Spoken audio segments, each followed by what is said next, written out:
Hello everyone. Today we are going to study deductions from gross total income. ठीक है.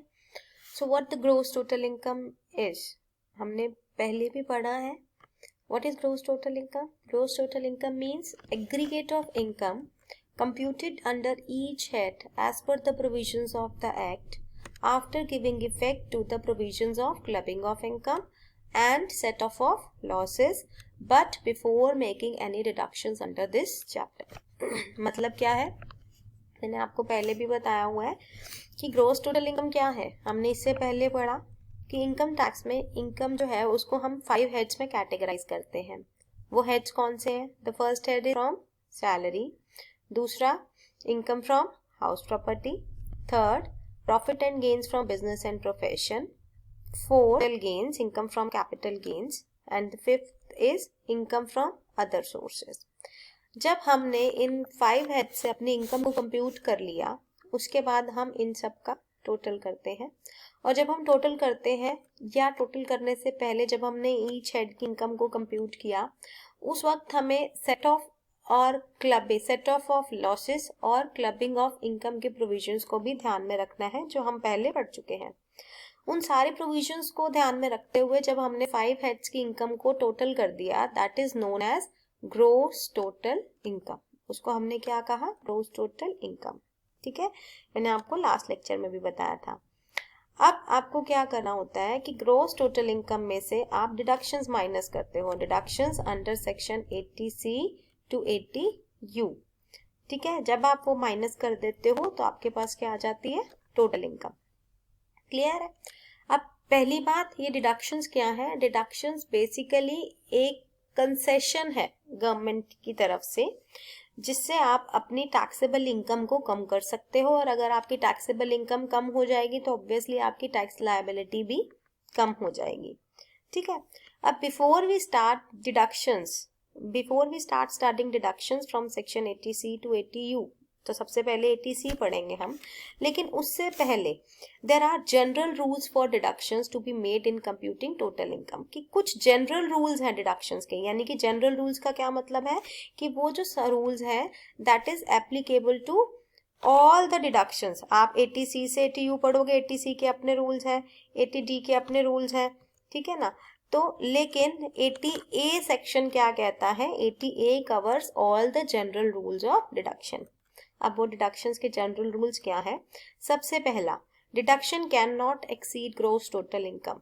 कि जो आप डिडक्शंस अप्लाई कर रहे हो यानी कि GTI में से आपने जो भी अमाउंट माइनस करना है 80C से 80U के बीच तक का, ठीक है, तो वो amount total gross total income से ज्यादा नहीं हो सकता. ठीक है, क्लियर? तो अभी एक चीज और भी है यहाँ पर देखो, just read this line thereafter I will be explaining it. ध्यान से समझो इसको. Deduction under section 80C to 80U shall be allowed against gross total income as reduced by short term capital gains under section 111A or any long term capital gains, winning from lottery, horse race, etc.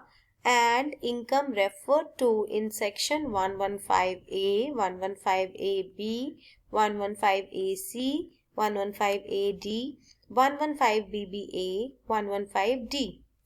Aggregate of deductions under this chapter cannot exceed the gross total income of the assessee. Clear? पहली बात मैंने आपको बताई कि अगर आपकी gross total income जो है वो आ रही है 5 लाख, तो आप जो डिडक्शंस हैं वो 5,50,000 की क्लेम नहीं कर सकते हो. तो आप मैक्सिमम कितनी क्लेम कर सकते हो? 5 लाख. यानी कि जब आप deductions under section 80C to 80U का टोटल करोगे तो the total of all the deductions is to be compared with GTI whichever is less. दोनों में से जो कम होगा उसकी आपको डिडक्शन मिलती है. आई बात समझ?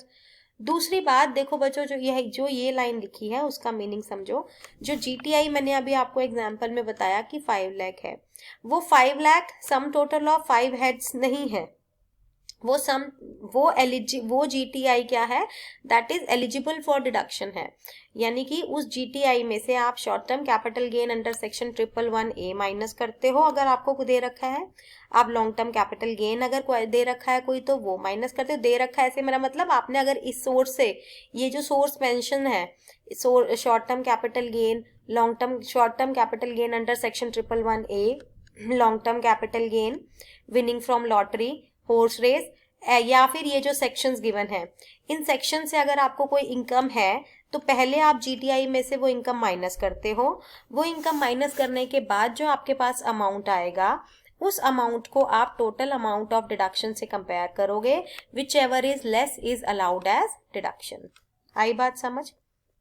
Second, no deduction in case of members of AOP and BOI is allowed if allowed to an AOP or BOI। मतलब अगर association of person, AOP stands for association of persons, BOI stands for body of individuals, तो अगर कोई भी ऐसी deduction जो AOP और BOI को अवेलेबल है, जिसके लिए AOP और BOI एलिजिबल हैं और उन्होंने वो डिडक्शन क्लेम कर ली और वही डिडक्शन के लिए उसके मेंबर्स एज एन इंडिविजुअल भी एलिजिबल है, तो वो any one can claim.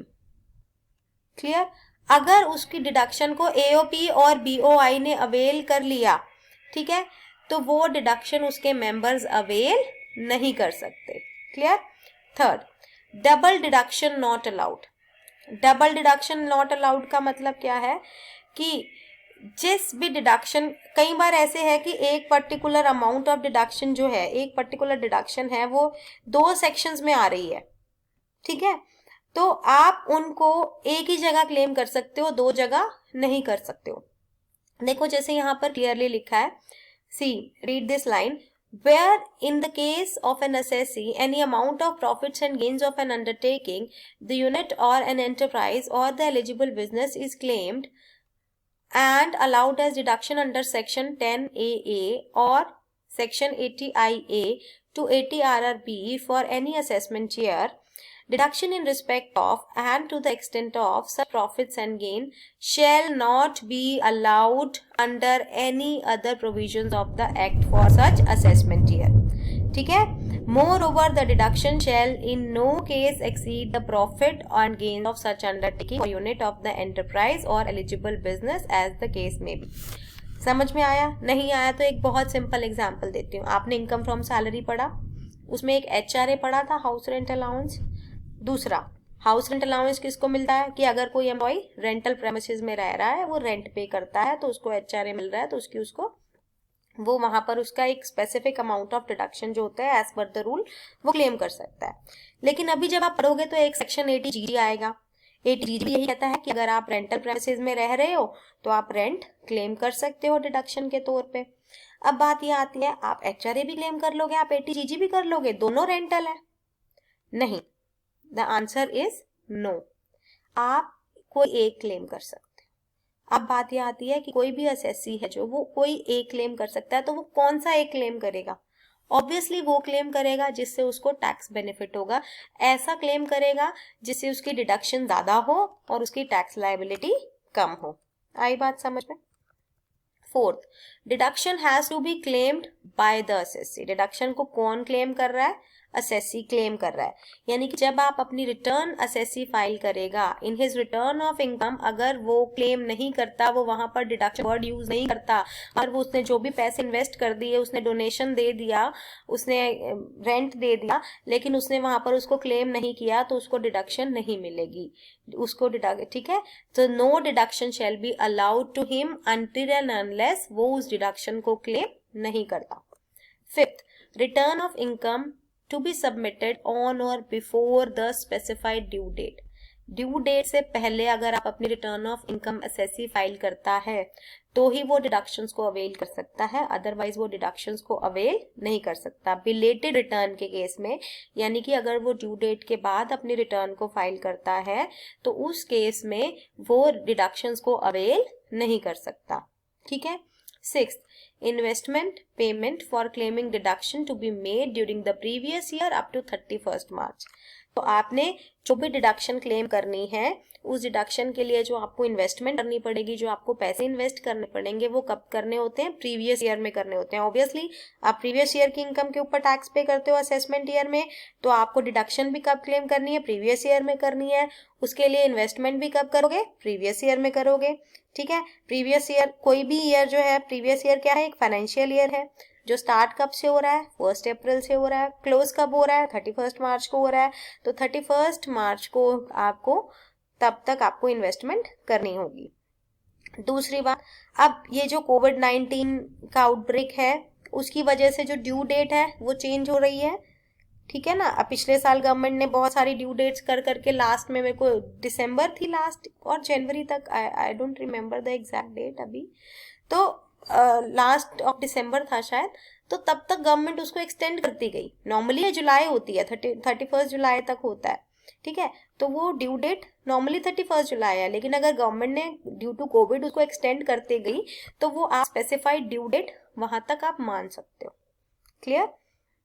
Deductions are not available against following income. ये बच्चों मैंने अभी आपको जब बिगनिंग में बताया कि आपको जीटीआई में से ये चीजें माइनस करनी होती है। What if I say GTI? GTI means gross total income. मैंने अभी आपको बताया कि जीटीआई में से आपको long term capital gain minus करना है, short term capital gain under section 111 minus करना है। ठीक है, और income tax at special rates, कि कुछ टर्म्स हैं जिनके ऊपर स्पेशल रेट्स, कुछ इनकम जिनके ऊपर स्पेशल रेट्स पे टैक्स अप्लाई होता है। मैं आपको ये भी बता चुकी हूँ प्रीवियस लेक्चर्स में, इनकम फ्रॉम अदर सोर्सेज वाले चैप्टर्स में भी बताया था, इनिशियली भी बताया था जब हमने टैक्स स्टार्ट किया था। तो लॉटरी इनकम है, इनकम फ्रॉम हॉर्स रेस है, तो ऐसी कोई भी इनकम अगर आपकी है तो आप उसको जीटीआई में से माइनस करोगे, उसके बाद आपको रिमेनिंग इनकम में से आपको डिडक्शन मिलती है। Clear? Next, deduction under section 80C that we will be covering tomorrow. Thank you.